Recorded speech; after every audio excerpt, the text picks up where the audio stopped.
school camps and stuff like that. Another interesting moment that I remember from school I started in late 90s, and I remember history books were issued every single year. We would have new history books. Like we could study math and science from old, often ripped books. Like I guess science doesn't change, but history, I mean, it was revised every year. So back then I didn't understand what was happening, but now I know. They needed to change, you know. They wanted these kids to be really brainwashed and taught what they intended them to know. And then in the beginning of 2000s, we could see how, like, in all parts of Ukraine, especially in the western part where I'm from, nationalist movements started to grow a lot, and they started bringing back the memory of Bandera, Shukhevich, Petlura, and the rest of them. And I think 2004, that's when we can really see how Ukraine became polarized, East versus West. In 2004, that's when Orange Revolution happened, and the Western countries had spent so much money on it. It was one of many CIA orchestrated color revolutions. It was called Orange because of one of the guys who was running for president. So let me give you like a little backstory. What happened? There were two main parties running. One was Viktor Yushchenko and one Viktor Yanukovych. So Yushchenko is the pro-West guy, you know, the EU, and then Yanukovych was more friendly towards Russia because he was from the eastern Ukraine. And he was also speaking Russian language. The Yushchenko was speaking purely Ukrainian, so that was like a clear sign for these nationalists too. And what's funny, they had a normal election, but in Ukraine, when two candidates gain less, like each of them gains less than 50%, then the second round of elections, and they both get like, I don't know, 39% or something. So the second round of elections was scheduled, and to the surprise of the United States, Yanukovych won by 3%. And they were furious. They didn't like that at all. So they started this campaign that it was rigged elections. Lots of people were like brought to the streets, you know, huge demonstrations were happening, and demonstrations were not only happening in the western Ukraine or Kiev. So in those parts, supporters of Yushchenko were protesting, but in the east, Yanukovych support, they were also protesting, but they were protesting in support. They were saying, no, it's because he won because we voted for him. Like we went in big numbers, and you could see if you like, I couldn't find the map in English that would show the percentage of how many people voted, but I remember it was like 87, 90% something people in the East Ukraine, and in the South, they predominantly voted for Yanukovych because they felt like he's going to represent their interests. He was the one speaking Russian. He didn't promise to clamp down on Russian speakers. He was not planning on taking their rights away. Whether Yushchenko, on the other hand, guess what? His wife was born here in Chicago in the family of Ukrainian nationalists.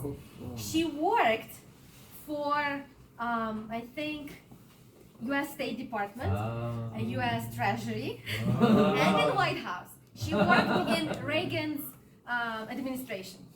And she was really, really like pro-Ukraine, bring back the nationalism. So I have a feeling that, you know, Yushchenko was brought up just because he was married to the right person. And he was like not really a politician. He was like this guy who, he couldn't even talk like a politicians talk, you know. He was really weak opponent. And then they created this whole story with him being poisoned by some, I don't remember, dioxin or something like that. And of course they blamed that poisoning on Yanukovych. They said, look, he wants to win so bad that he's poisoning his opposition. Yeah, so, you know, when all these demonstrations were happening and fueled by United States, the Supreme Court of Ukraine, of course, under pressure, they announced yes, it was rigged, we need another election. So the third round of elections were announced, and surprise, surprise, Yushchenko won. Like, how, I don't know, like somehow people fell for it. But, so he became the president. In 2005, he became officially president. In Ukraine, they have 5-year terms for president. So Yushchenko was president from 2005 to 2010.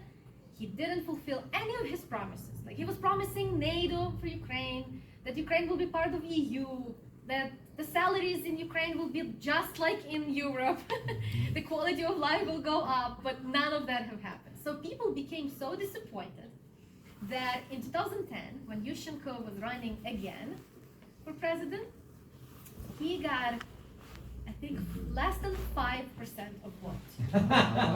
That was the worst result in history of Ukraine. He became 5th, I think. So his second, Julia Tymoshenko, if you remember, lady with the braid on her head, she got to the second round, and Yanukovych. You would think that because they went so harsh on him during Orange Revolution, they ousted him basically, right? They didn't recognize that he was the legitimate winner, so you would think he will go away and he will not gonna try again. But no, in 2010 he did try again. And because of this experience with Yushchenko for 5 years, people were so disappointed. And Julia Tymoshenko was together with Yushchenko, so they're like, oh, she's the same. So that's why in 2010 Yanukovych won, which was a shock for the whole Western world. And like, not again! This Russian guy wins elections again. What's happening?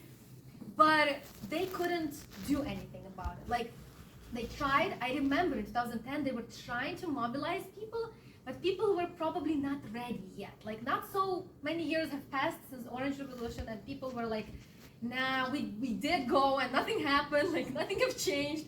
Why should we waste our time, basically? So people just decided to accept Yanukovych as their president. And then fast forward 2014, actually 2013, a year before the coup, in the end of 2013, Yanukovych had to make this, I would say, the most important decision in his career because Ukraine was in a tough economic situation, so they needed a loan. And Yanukovych had a choice between a loan from IMF, they needed, I think, $40 billion, or he could take a loan from Russia. The difference between these loans was that IMF, when they give loans, it's not for free. It's not, it comes with conditions. So the conditions were terrible. He would have to cut down on pensions, on all of the discounts that people had for like subsidies for like utilities and stuff like that. All kinds of stuff like state ownership, like state enterprises would have to be privatized, which Ukrainian oligarchs wanted that. They were like, yes, yes, can we line up already? Yeah. So I understand why Yanukovych, he had a hard choice. On the other hand, Russia was offering the same kind of loan, plus discount on gas. Yeah.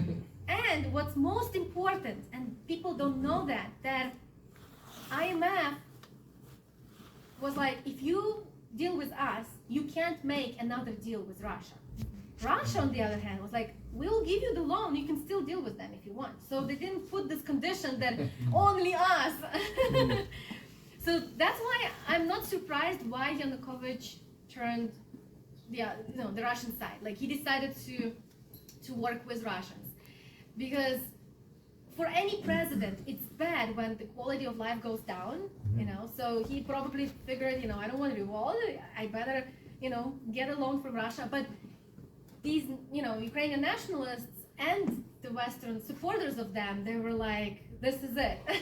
if we allow this guy to do partnership with Russia, they were so afraid of Russia that they thought they have to act now. And, the coup in Ukraine was just a matter of time. Like, they were planning for a while to do a coup. And, they were doing everything they can, sponsoring these right sector. Azov came later. Azov was formed in 2015. But there was Svoboda Party with this infamous guy, Oleg Tyahnybok, which you have like tons of pictures online of him going Heil Hitler. Like he's demonstrating that. I think it's one of their like greetings. Yeah, his quotes are absurd. We talk about like Jews and Untermensch and stuff like that. Yeah. Isn't there a quote of him saying like that Ukraine's gonna lead the white races against the Jews? Yeah, something like the Jewish Muslim. Yeah. And remember Victoria Nuland, this maiden of Maidan, because she was giving out cookies. So now she has a nickname, Maiden of Maidan. Well, she told U.S. Congress when she was asked how much money they have spent on Ukraine, she said $5 billion. And I think she's underestimating. Yeah. And by the way, she mentioned this Oleg Tyahnybok in that infamous phone call that was leaked. Remember, she was talking. I forgot who she was talking to, but she was mentioning Oleg Tyahnybok in that phone call. And then she said in the end, "No, we want that Yats guy." And she meant Yatsenyuk. And sure enough, after the Maidan finished, the coup was over. Yatsenyuk became one of the leading positions. So her words came true. So we actually see from her phone call who rules. You know, I remember watching this video today of like, you know, Sarah Ashton or whatever. She was trolled by this one Russian who was pretending to be who's literally pretending to be like Poroshenko, she didn't know she was being recorded, but like she fell for it. She literally thought she was talking to Poroshenko, and then she asked, and then Poroshenko, the supposed Poroshenko, literally asked like, why were you terminated? And then she says it came from the highest level. And then he asked like, what do you mean by the highest level? And she said New York City. Wow, I didn't know that actually. Like the highest level of Ukraine is New York City. Yeah, Poroshenko is another like weird character in Ukrainian history. He was literally an oligarch. He looted Ukraine in 90s. He just privatized state enterprises. He started this chocolate. He's known as chocolate oligarch in Ukraine. There was like chocolates and sweets even sold here in Chicago in like Ukrainian stores with his name on it, Roshen. He picked the middle of his last name and he called his company Roshen. Yeah, so he's really nationalist and he was so strong. After the coup happened, there was like a temporary government, and then they elected the new president, and Poroshenko became that new president. And you know, in the east, after the coup, Eastern Ukrainians, they didn't want this new government because, I mean, it's a threat. They were threatening to close all schools in Russian, to prohibit them speaking Russian, teaching Russian. You know, it's just like, it's crazy. Even in the United States, they allow all of that. Like, we're so, you know, there's the diasporas and communities of any kind. But in Ukraine, they're like, no, it has to be Ukrainian, and this is it. So there were lots of protests in the East. People didn't like the outcome of the coup. And Ukraine, of course, just ignored it. They're like, who cares? So Donetsk and Luhansk decided to hold referendums, and they decided to declare independence because people overwhelmingly voted to become independent. That was people's will. That's what they wanted the most. So, of course, the Ukrainian government didn't like that, and they announced a war. They called it anti-terrorist operation. So, right now, they're mad that Putin is calling it special military operation. Well, you started it. You called them terrorists. And you said you're going on them as anti-terrorist operation. And you know, Ukrainian army had very little enthusiasm to fight with the Eastern Ukrainians. They didn't want to go and kill their own people. You know, we were part of the same country for many years. So Ukrainian government had to form these new National Guard units. And can you guess who went in those National Guard units? Yeah, all the right sector, all of those that they have been training them for 20 plus years. All those kids, my classmates who grew up, who attended those camps, summer camps. One of such guys was called Andrei Biletsky. He's the leader of, he used to be the leader of Azov battalion. And he is so famous for his quotes where he said that Ukraine's national purpose was to get rid of Jews and other inferior races. Yes. So you can clearly see what was the point of the anti-terrorist operation. You must defend democracy. Ironically, the Ukrainian oligarch and former governor of Dnipropetrovsk, Kolomoisky, he is Jewish, and he was sponsoring not only Azov, Right Sector, and others. He was using them, I guess, as his own personal militia. Oligarchs need that. I mean, if you want to take over factory, you need militia. So many neo-Nazis. Yes. But it's so ridiculous. They say, how can Ukraine be fascist? They have Jewish president. They have Jewish people in there, in position, you know. Well, yeah, Jewish oligarch was sponsoring Nazis.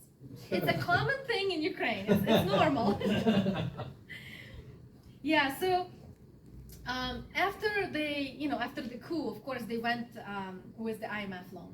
So they didn't continue that deal that Yanukovych was trying to make with Russia. They're like, no, IMF is better. So they got those $40 billion. And as part of the deal, they privatized over 300 of state enterprises. They privatized healthcare. That was the beginning of the privatization. Like before, we used to have free healthcare. You didn't have to pay when you go to doctor. Now in Ukraine, it's just like in the United States. You need to have insurance and all that. Capitalism. Also, what's so weird is they closed down like 60% of universities. So they don't want people to learn the history and know what's happening. They decided to just close it down. And I'm sure these oligarchs in Ukraine, they're happy because they got to own all the enterprises. They turned them all into businesses. But unfortunately, because of that, the living standards of the working class really went down in the last 10 years.